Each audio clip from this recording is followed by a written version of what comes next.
প্রাথমিক মাধ্যমিক উচ্চ মাধ্যমিক সকল শিক্ষকদের জন্য নতুন পে স্কেল নিয়ে আলোচনা চলছে। লাস্ট যে আলোচনা যে আমরা অনলাইনের দিকে যাচ্ছি না। দেখেন এই যে বাসা ভাড়া দেশটাকে এইটা একটু মিসলিডিং, কারণ আমাদের দেশে যেটা হয় কি যে আমরা টোটাল টেক হোম যে স্যালারিটা থাকে সেটা থেকে র্যান্ডাম কিছু ভেঙে এক একটা নাম লিখে দিই। সো টোটাল টেক হোম স্যালারিটা ম্যাটার করে। হ্যাঁ, তবে এটা সত্যি যে আমাদের প্রাথমিক শিক্ষকদের টোটাল টেক হোম স্যালারিটা আসলে এর থেকে অনেক বেশি বৃদ্ধি হওয়া উচিত।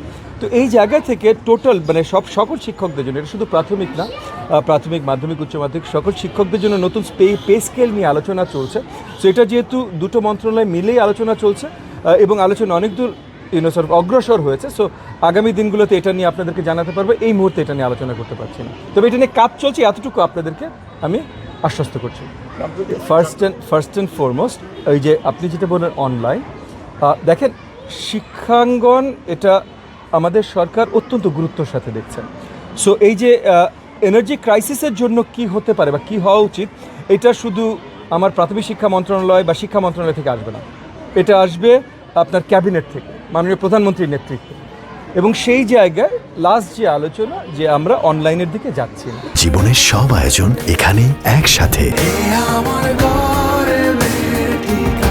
সো এগেন, এবং মাননীয় শিক্ষামন্ত্রী যেটা বলেছেন সেটা মানে শিক্ষা মন্ত্রণালয় কী কী চিন্তা করছে সেগুলো শেয়ার করেছেন। এটা সিদ্ধান্ত না, কী কী চিন্তা করছেন। সো সেই চিন্তার ভিত্তিতে সিদ্ধান্ত আসবে ক্যাবিনেট থেকে মাননীয় প্রধানমন্ত্রীর নেতৃত্বে। এবং সেখানে আমি আপনাদেরকে এখন জানাতে পারি যে অনলাইন বড়োভাবে সেখানে আমরা চিন্তা করছি, মানে ক্যাবিনেটের কথা বলছি, শুধু আমার মন্ত্রণালয় বা শিক্ষা মন্ত্রণালয়ের কথা বলছি না, ক্যাবিনেটে অনলাইন বড়োভাবে চিন্তা হচ্ছে না। হামটা অবভিয়াসলি ইনফ্যান্টদেরই সবচেয়ে বেশি এফেক্ট করে এবং 5-7 বছর পর্যন্ত এটার এফেক্ট সবচেয়ে বেশি। সো আমাদের প্রাথমিকের প্রথম 2-3 বছরে এটার একটা এফেক্ট আছে।